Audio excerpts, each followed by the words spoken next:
پھر واضح کر دیا ہے کہ دونوں ممالک اپنی سرحدوں پر امن قائم رکھنے کے لیے دہشت گردی کے خاتمے پر پرعزم ہیں۔ Army chief field marshal Asim Munir اور ایرانی chief of staff major general Abdolrahim Mousavi کے درمیان ٹیلی فونک رابطہ ہوا، جس میں سرحدی سیکیورٹی، دہشت گردوں کی نقل و حرکت اور دو طرفہ تعاون پر تبادلہ خیال کیا گیا۔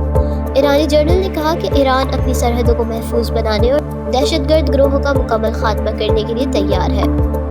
اس موقع پر فیلڈ مارشل عاصم منیر نے کہا کہ پاکستان اور ایران کو مل کر اپنی سرحد کو امن، بھائی چارے اور اقتصادی ترقی کی علامت بنانا ہوگا۔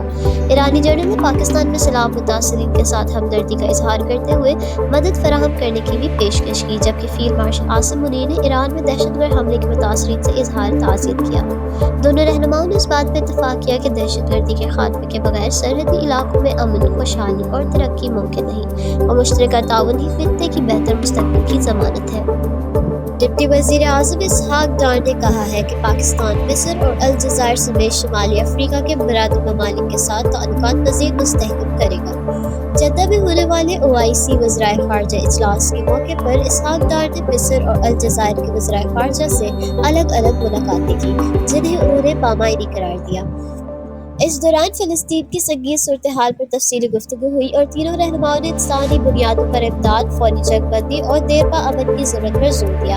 اسحاق ڈار نے اسرائیل کی جانب کو خطے کے امن کے لیے خطرہ قرار دیا اور ساتھ فوری اقدامات کی تجویز کی تاکہ فلسطینی عوام کو ریلیف مل سکے۔ ترکی کے وزیر خارجہ حاکان فیدان سے ملاقات میں بھی اسحاق ڈار نے فلسطین کے لیے ترکی کی قیادت کو سراہا اور پاکستان ترکی تعلقات کو مزید وسعت دینے پر اتفاق کیا۔ ڈپٹی وزیر اعظم نے سعودی عرب، ایران، ملیشیا اور بنگلہ دیش کے وزرائے خارجہ سے بھی ملاقاتیں کی اور باہمی تعلقات کو مزید فروغ دینے پر تبادلہ خیال کیا۔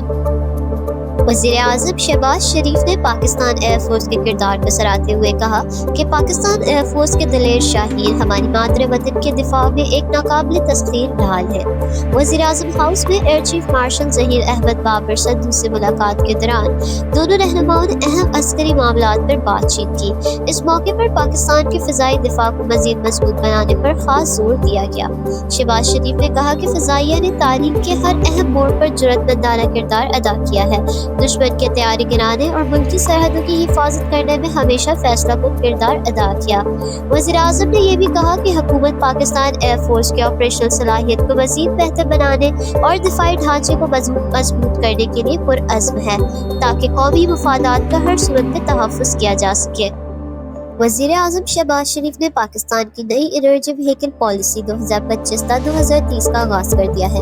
تقریب سے خطاب میں انہوں نے کہا کہ یہ پالیسی کاربن اخراج میں کمی، اربوں روپے کی ضرب مبادلہ بچت اور نوجوانوں کو سبز مستقبل کی قیادت کے مواقع فراہم کرے گی۔ وزیر اعظم نے کہا کہ پاکستان ماحولیاتی تبدیلیوں سے سب سے زیادہ متاثر ہونے والے ممالک میں شامل ہے اور عالمی برادری خصوصاً ترقی یافتہ ممالک کو چاہیے کہ کمزور ممالک کی مدد کرے۔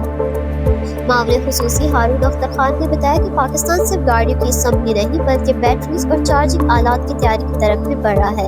ان کے مطابق الیکٹرک موٹر سائیکل چلانے کی لاگت پیٹرول کے مقابلے میں 1/3 ہے۔ نئی پالیسی کے تحت فنانسنگ سہولتیں، ٹول فری اور مفت رجسٹریشن دی جائے گی، جبکہ تقریب میں اعلیٰ کارکردگی والے طلبہ کو مفت الیکٹرک بائکس بھی دی گئی۔ Army chief field martial Syed Asim Munir نے پاکستان ہاکی فیڈریشن کی ترقی اور بحالی کے لیے 1,30,00,000 روپے کا خصوصی فنڈ فراہم کیا ہے۔ یہ قدم نہ صرف قومی کھیل ہاکی کی بحالی کی جانب ایک بڑا پیش رفت ہے بلکہ اس سے ملک بھر کے نوجوانوں کو کھیلوں کی طرف متوجہ کرنے میں بھی مدد ملے گی۔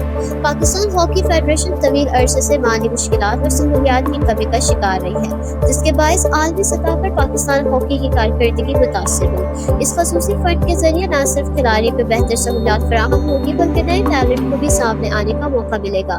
ماہرین کے مطابق یہ اقدام پاکستان کے قومی کھیل کو دوبارہ عروج پر لے جانے کے عزم کی عکاسی کرتا ہے اور نوجوان کھلاڑیوں کے حوصلے بلند کرنے میں اہم کردار ادا کرے گا۔ یہ اعلان شائقین ہاکی کے لیے خوشخبری سے کم نہیں اور یہ امید پیدا کرتا ہے کہ پاکستان ہاکی ایک بار پھر اپنے سنہری دور کی طرف گامزن ہے۔